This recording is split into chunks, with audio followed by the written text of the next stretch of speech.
aí, galerinha, tudo jóia? Espero que esteja tudo bem com vocês. Bem, como vocês sabem, sou o professor Washington e hoje eu venho com uma temática super bacana pra gente, certo? Que é simplesmente uma coisa chamada arte rupestre. Nossa aula de hoje vai ser justamente falando sobre isso, certo? Então, inicialmente vamos saber um pouquinho sobre o que é arte rupestre, né? Nada mais é do que as criações feitas no período da pré-história, né? E elas são caracterizadas em duas, né? São divididas em duas, que é a pintura rupestre e a gravura rupestre, certo? Com o passar do tempo, né? As pessoas vão começando a descobrir, e esse processo de arte rupestre ela foi constituída, ela foi achada lá no período do Paleolítico Superior. O que é Paleolítico Superior? É justamente um período da história, certo? Onde a gente pode também chamar de período da Idade da Pedra Lascada. E também depois, muito tempo depois, a gente vai ter aí o Neolítico, que é justamente o período da Idade da Pedra Polida, né? E essas formas, essas expressões artísticas vão ser achadas dentro desses períodos aí, dentro da pré-história, mais precisamente dentro do Paleolítico Superior e no Neolítico, aí entre 40 mil e 8 mil anos atrás, certo? Então, muitas dessas peças, elas, na maioria das vezes, é complicado de achar uma data específica para esses acontecimentos, né? O que a partir daí, né, na maioria das vezes, muitos afirmam que essas peças foram encontradas em torno de 30 a 40 mil anos atrás, né? E justamente foi onde o ser humano adquiriu a intelectualidade artística para os símbolos, certo? E com isso os pesquisadores modernos, eles foram acompanhando esse período e foram vendo que tudo isso foi se dando com o passar do tempo e com o passar da pré-história, né? Professor, quais são os tipos de arte rupestre? O senhor falou de dois ali, logo no início. E quais são esses dois? Nada mais é do que a arte rupestre, ela se divide em duas, né? Como falei, a gravura rupestre e simplesmente a pintura rupestre. A gravura rupestre, ela se dá pela seguinte forma: pela a questão onde as rochas elas têm uma fissura, ou seja, tem arranhões, são cavadas, tem a mão humana, né, ali feita naquelas rochas, né, que até então elas foram fissuradas. Fissura é isso, os arranhões que se fazem, certo? E também os pigmentos. Aliás, a pintura rupestre, que é justamente através dos pigmentos, né? Pigmentos esses que a gente vai falar um pouquinho mais lá na frente, certo? Uma das coisas importantes também que vale a gente lembrar é uma coisa chamada de arte parietal. O que é a arte parietal? É justamente essas coisas, essas obras de arte, essas pinturas, essas coisas que são encontradas dentro das cavernas e das grutas que os homens antigos faziam. Na maioria das vezes, né? Essa técnica ela era atribuída justamente às caças, as coisas que ele fazia ao longo do seu dia a dia, certo? O homem fazia ao longo do seu dia a dia. E essas caças e essas coisas, essas pinturas, professor, tinham que cunho? Como era? O que era que tinha dizendo nessas pinturas? Nada mais era do que eles retratavam inicialmente agora sobre coisas que eram relacionadas a os rituais, né? Coisas que tinham aí os rituais religiosos, as mágicas que eles até então diziam, né?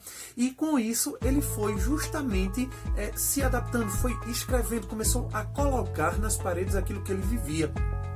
Professor, e quais eram os materiais que ele usava? Um dos materiais que ele usava nada mais era do que argila, carvão, ossos carbonizados, vegetais que eram misturados com outras substâncias, na maioria das vezes com água, outras vezes era com outros materiais, o que a partir daí ajudava a fixar melhor nas paredes, né? E o que era que eles faziam?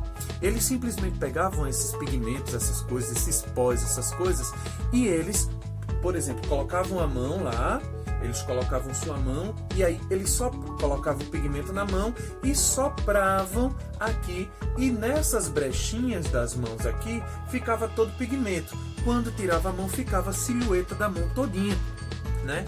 Dando a ideia de uma imagem negativa, que na fotografia tem muito sobre isso, que é justamente o preto ficar branco e o branco ficar preto, aquela coisa toda, né?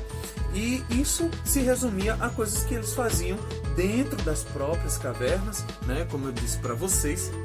Com o tempo depois, o próprio homem foi conhecendo aí uma coisa chamada claro-escuro, uma outra técnica, né? Ele foi se adaptando e ele começou a conciliar, a dividir essa coisa do claro e do escuro, né? Tempos depois, além dos rituais, né? Além dos rituais, a gente vai ter aí agora as coisas que eles faziam, as atividades que eles faziam, como por exemplo a caça de animais, né? Às vezes eles retratavam o próprio animal, os bisões, os cavalos, os cervos, tudo, né? As danças, as caças, a luta também que ele fazia ali com seu povoado, com seu povo ali, aquela coisa toda. E na maioria das vezes até coisas da vida íntima ele colocava ali também, né? E no mundo, professor, onde foi achado isso aí? A gente sabe que se a gente vai falar aí sobre arte rupestre, então provavelmente tem alguma coisa relacionada aí com o mundo, apareceu aí no mundo, deve aparecer, não tá danado. Então, inicialmente, há 150 anos atrás, foi achada a primeira imagem rupestre, né, pintura rupestre, lá na Espanha, que foi na caverna de Altamira. Né? Então foi oficialmente registrada aí há 150 anos atrás, depois veio na França, no norte da Espanha, e depois em Portugal, na Alemanha, e assim foi aparecendo em outros países também, até Austrália e Sibéria. E no Brasil tem. No Brasil tem também. A gente encontrou alguns ali na Serra da Capivara, né, que é no Piauí. Temos aí no Parque Nacional das Sete Cidades, que também é no Piauí. Temos nos Cariris Velhos, que é aqui na Paraíba, em Lagoa Santa, em Minas Gerais, em Rondonópolis, em Mato Grosso, em Peruaçu, em Minas Gerais também. E temos aqui bem pertinho da gente, né? Temos aqui o Parque Arqueológico do Ingá, que é justamente um dos parques arqueológicos mais visitados até hoje, nesse período aí falando sobre essa coisa da arte rupestre, né? Então, uma das curiosidades da arte rupestre também é que justamente nesse período o homem ele começou a conhecer a astrologia, né? A astrologia, para quem não sabe, é tudo das estrelas, da lua, de todo o universo, né? De tudo que se constitui o planeta, né? O universo é o estudo da astrologia, né? E tempos depois começou-se a ter alguns trabalhos relacionados à escultura, né?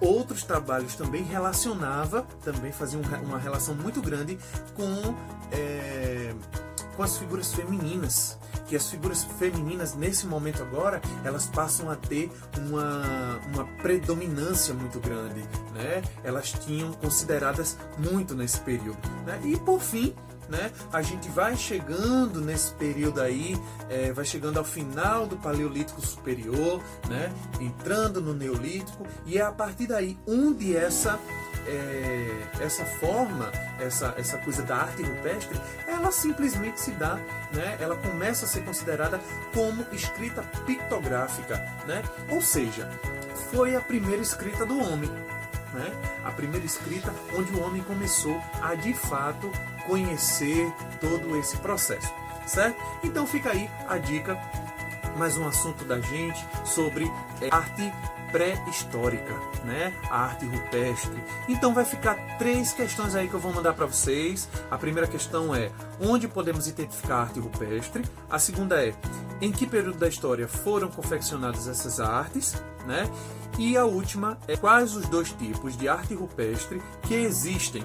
E fale sobre cada uma delas, beleza? Galera, valeuzinho, um beijo grande e até lá!